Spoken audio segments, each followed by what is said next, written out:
আসসালামু আলাইকুম। জানিয়ে দিব এই মাত্র পাওয়া সংবাদ। প্রথমেই বলে দিচ্ছি সংবাদ শিরোনাম, এরপর বলবো বিস্তারিত। আন্তর্জাতিক রাজনীতিতে বিশাল বিস্ফোরণ। অবশেষে শেখ হাসিনার দীর্ঘদিনের স্বপ্ন পূরণ হতে চলেছে। আজ সবথেকে বড় ব্রেকিং নিউজ, ভারতের মাটিতে গ্রেফতার হলেন বিএনপির হেভিওয়েট নেতা মির্জা আব্বাস। কিন্তু সবথেকে বড় ধামাকা হল দিল্লির এক রহস্যময় চাল। শেষ মুহূর্তে এক ঢিলে চার পাখি মারল ভারত। তারেক রহমানের ডানহাত মির্জা আব্বাসের এই আকস্মিক পতনের নেপথ্যে থাকা সব রোমহর্ষক ও গোপন সত্য জানতে ভিডিওটি 1 সেকেন্ডও না টেনে শেষ পর্যন্ত দেখুন। আরও জানাবো ইউএনও অফিসের ভেতরেই সামরিকের ওপর হামলা, খ্যাতলালে তথ্য সংগ্রহ করতে গিয়ে লাঞ্ছনার শিকার, প্রশাসনের ভূমিকায় উঠছে প্রশ্ন। এতক্ষণ শুনছিলেন শিরোনাম, এখন বলবো বিস্তারিত। তাই ভিডিওটিতে একটি লাইক দিয়ে চ্যানেলটা সাবস্ক্রাইব করে সম্পূর্ণ ভিডিওটা মনোযোগ দিয়ে দেখতে থাকুন।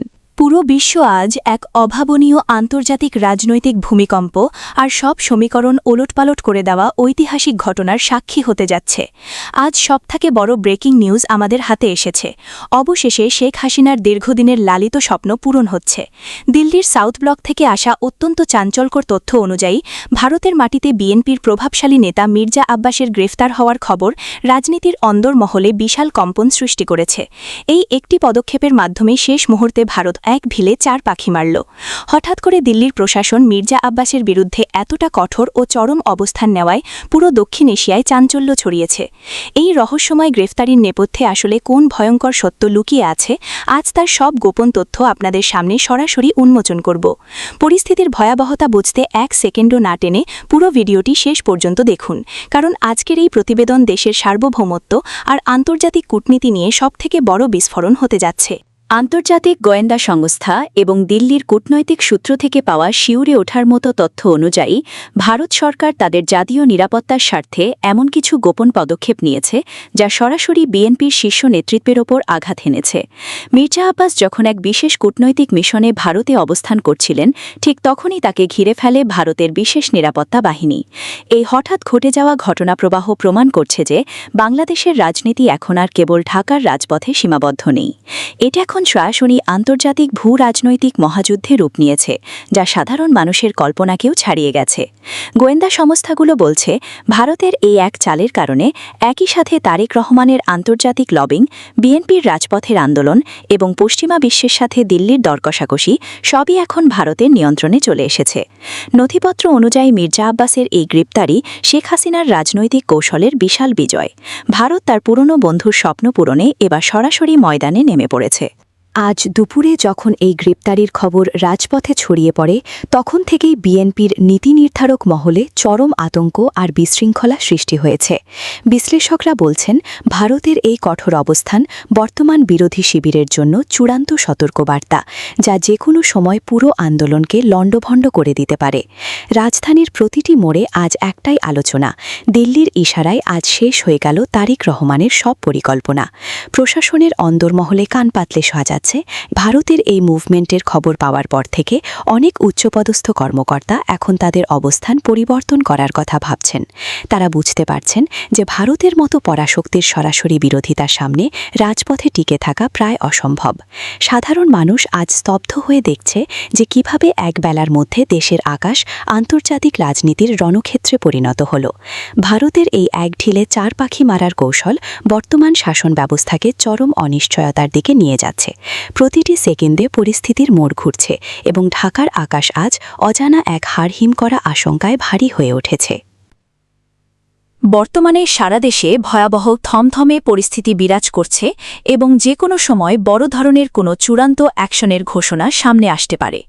আজকের এই বিশেষ প্রতিবেদনে আমরা মির্জা আব্বাসের গ্রেফতারি এবং ভারতের সেই বিশাল মাস্টার প্ল্যানের নেপথ্যে সব অন্ধকার সত্য আপনাদের সামনে তুলে ধরলাম। আপনারা কি মনে করেন, ভারতের এই হস্তক্ষেপ কি বাংলাদেশের রাজনীতির মোড় ঘুরিয়ে দেবে? আপনাদের মূল্যবান মতামত নিচের কমেন্ট বক্সে অবশ্যই লিখুন। ব্রেকিং নিউজের প্রতিটি আপডেট সবার আগে পেতে ভিডিওটি এখনই শেয়ার করুন এবং আমাদের সাথেই থাকুন।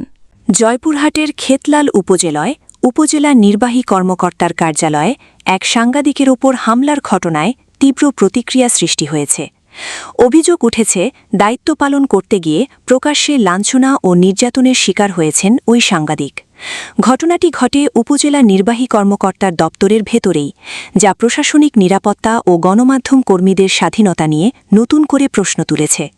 স্থানীয় সূত্র ও প্রত্যক্ষদর্শীদের বারাত দিয়ে জানা যায়, একাধিক অনিয়ম ও স্থানীয় প্রশাসনিক কার্যক্রম নিয়ে তথ্য সংগ্রহের উদ্দেশ্যে সংশ্লিষ্ট সাংবাদিক উপজেলা নির্বাহী কর্মকর্তার কার্যালয়ে যান। এ সময় তিনি দপ্তরে অবস্থানরত কিছু ব্যক্তির সঙ্গে কথা বলার চেষ্টা করলে হঠাৎ করে পরিস্থিতি উত্তপ্ত হয়ে ওঠে। এক পর্যায়ে সেখানে উপস্থিত কয়েকজন ব্যক্তি তার ওপর চড়াও হয় এবং তাকে শারীরিকভাবে লাঞ্ছিত করা হয় বলে অভিযোগ রয়েছে।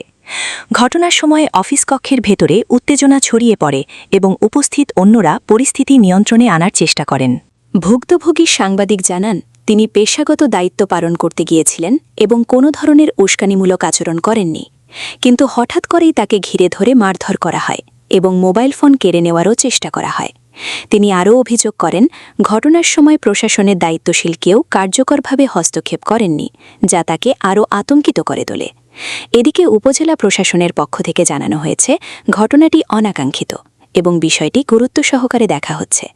কারা এই ঘটনার সঙ্গে জড়িত তা খতিয়ে দেখা হচ্ছে এবং তদন্ত সাপেক্ষে প্রয়োজনীয় ব্যবস্থা নেওয়া হবে বলে জানানো হয়েছে। উপজেলা নির্বাহী কর্মকর্তা দাবি করেন, পরিস্থিতি হঠাৎ করেই নিয়ন্ত্রণের বাইরে চলে গিয়েছিল এবং বিষয়টি নিয়ে ইতোমধ্যে ঊর্ধ্বতন কর্তৃপক্ষকে অবহিত করা হয়েছে। ঘটনার পর স্থানীয় সাংবাদিক সমাজ তীব্র প্রতিবাদ জানিয়েছে। তারা দ্রুত দোষীদের শনাক্ত করে আইনের আওতায় আনার দাবি জানিয়েছেন এবং সাংবাদিকদের নিরাপত্তা নিশ্চিত করার আহ্বান জানিয়েছেন। বিভিন্ন সংগঠন এ ঘটনাকে গণমাধ্যমের স্বাধীনতার ওপর সরাসরি আঘাত হিসেবে উল্লেখ করেছে। আইনশৃঙ্খলা বাহিনী জানিয়েছে, অভিযোগ পেলে তদন্ত করে দোষীদের বিরুদ্ধে আইনগত ব্যবস্থা নেওয়া হবে। একই সঙ্গে ভবিষ্যতে এ ধরনের ঘটনা যাতে না ঘটে সে বিষয়েও সতর্ক থাকার কথা বলা হয়েছে। এই ঘটনায় আবারও প্রশ্ন উঠেছে, মাঠ পর্যায়ে দায়িত্ব পালন করতে গিয়ে সাংবাদিকরা কতটা নিরাপদ? প্রশাসনিক কার্যালয়ের ভেতরে এমন ঘটনা গণতান্ত্রিক মূল্যবোধ ও মত প্রকাশের স্বাধীনতার জন্য উদ্বেগজনক বলে মনে করছেন সংশ্লিষ্টরা।